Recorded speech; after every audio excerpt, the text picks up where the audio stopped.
নমস্কার বন্ধুরা, লুবনার রাসোইতে সবাইকে স্বাগত। আজ তৈরি করে দেখাচ্ছি ডিমের মৌলি। ডিম তো অনেক রকম ভাবে খেয়ে থাকি, এই রেসিপিটা একটা নতুনত্ব রেসিপি। অবশ্যই আপনারা বাড়িতে তৈরি করে দেখতে পারেন। আমি এখানে 4টে ডিমের বানাচ্ছি। ডিমগুলোকে ভালো করে প্রথমে সিদ্ধ করে নিয়ে খোসা ছাড়িয়ে নিয়েছি।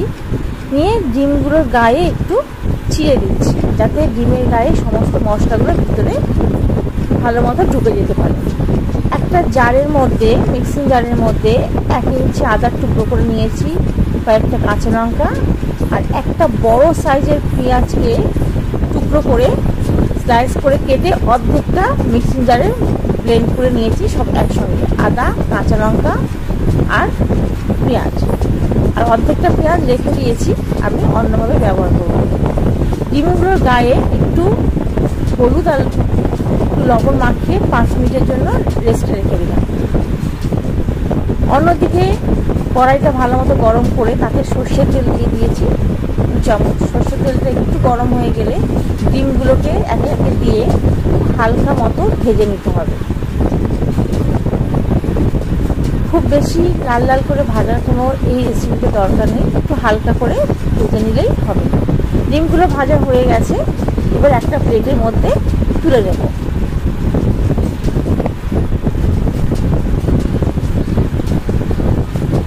ডিমগুলো সব তোলা হয়ে গেছে। ওই একই তেলের মধ্যে আরও একটু সামান্য পরিমাণে তেল দিয়ে হালকা গরম হতে দেব। তেলটা যেই গরম হয়ে গেছে, অবশিষ্ট যে অর্ধেক পেঁয়াজের কুচিটা ছিল সেটা দিয়ে দিলাম। আর এখন গ্যাসের ফ্লেমটা লো টু মিডিয়ামেই রেখে রান্নাটা করছি। পেঁয়াজটা দেওয়ার পর খুন্তি দিয়ে ভালো করে পেঁয়াজটাকে একটু ব্রাউন কালার করে ভেজে নিচ্ছি। তাতে দিয়ে দিলাম 1 চামচ আদা রসুন বাটা। এই আদা রসুন আর পেঁয়াজটাকেও মিনিট 30 সেকেন্ড ধরে একটু হালকা ফ্রাই করে নিয়েছি। এবার মিক্সিং জারের মধ্যে যে পেস্টটা করে রেখেছিলাম, পেঁয়াজ, কাঁচা লঙ্কা আর আদা, সেই সমস্ত কিছুগুলো এই তেলের মধ্যে দিয়ে দিলাম। দিয়ে কিছুক্ষণ খুব ভালো মতো কষিয়ে নিতে হবে, যতক্ষণ না মশলা থেকে তেল ছাড়তে শুরু করে। জারের মধ্যে কিছুটা মশলাও ছিল, তাতে একটু জল দিয়ে জলটা ধুয়ে গ্রেভির মধ্যে দিয়ে দিলাম। এই রান্নাতে আদাটা স্কিপ করা যেতে পারে, আপনারা না চাইলে নাও দিতে পারেন। এবার দিয়ে দিলাম স্বাদ অনুযায়ী লবণ। আমাকে আগে থেকে ডিমটা ফ্রাই করার সময় লবণ দিয়ে রেখেছি, সেই জন্য লবণটা একটু বুঝেই দিতে হবে। দেখুন গ্রেভিটা খুব সুন্দর মতো ফুটতে শুরু করে দিয়েছে। এবার তাতে দিয়ে দিলাম খুব সামান্য পরিমাণে 1 ইঞ্চ মতো একটু হলুদের গুঁড়ো। হলুদের গুঁড়ো এখানে না ব্যবহার করলেও অসুবিধা নেই, কিন্তু না দিলে রান্নাটা একদম সাদা সাদা লাগে, সেই জন্য আমি হালকা একটু ব্যবহার করলাম। এবার দিয়ে দিলাম আগে থেকে জাল দিয়ে ফুটিয়ে রাখা ঠান্ডা করা দুধ। মানে আমি নর্মাল টেম্পারেচারে রেখেছিলাম দুধটাকে ভালো করে ফুটিয়ে। দুধটা দেওয়ার পর ভালো মতো এটাকে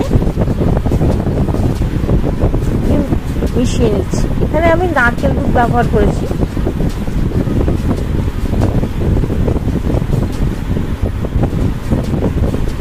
এই রান্নার মেন উপকরণ হচ্ছে এই নারকেলের দুধটা। নারকেল দুধ দেওয়ার পর খুব সুন্দর একটা স্মেল ছাড়তে শুরু করে দিয়েছে। যেহেতু এখানে নারকেল দুধ দিয়েছি, সেই জন্য একটু চিনি তো অবশ্যই দিতে লাগবে, তাই স্বাদ অনুযায়ী একটু চিনি দিয়ে দিলাম।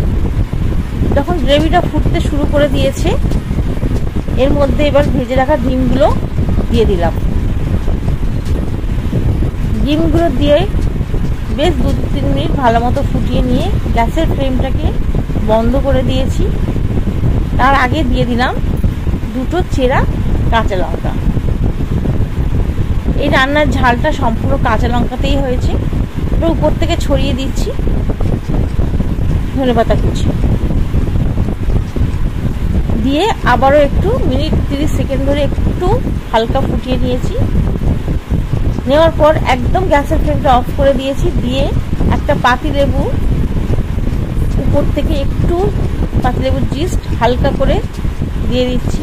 আর এখন কিন্তু অবশ্যই গ্যাসের ফ্লেমটা বন্ধ করেই পাতিলেবুর খোসাটাকে হালকা করে উপর থেকে সামান্য একটু দিয়ে দিলাম। আর দিয়ে দিচ্ছি 1 চামচ পাতিলেবুর রস। এবার কিছুক্ষণ স্ট্যান্ডিং টাইমে রেখে এটা পরিবেশন করছি। গরম গরম ভাতের সঙ্গে, পোলাওর সঙ্গে খুব এই রেসিপিটা ভালো লাগবে খেতে। যদি এই রেসিপিটা আপনাদের ভালো লেগে থাকে অবশ্যই চ্যানেলটাকে সাবস্ক্রাইব করবেন, পাশে থাকা বেল আইকনটি প্রেস করবেন।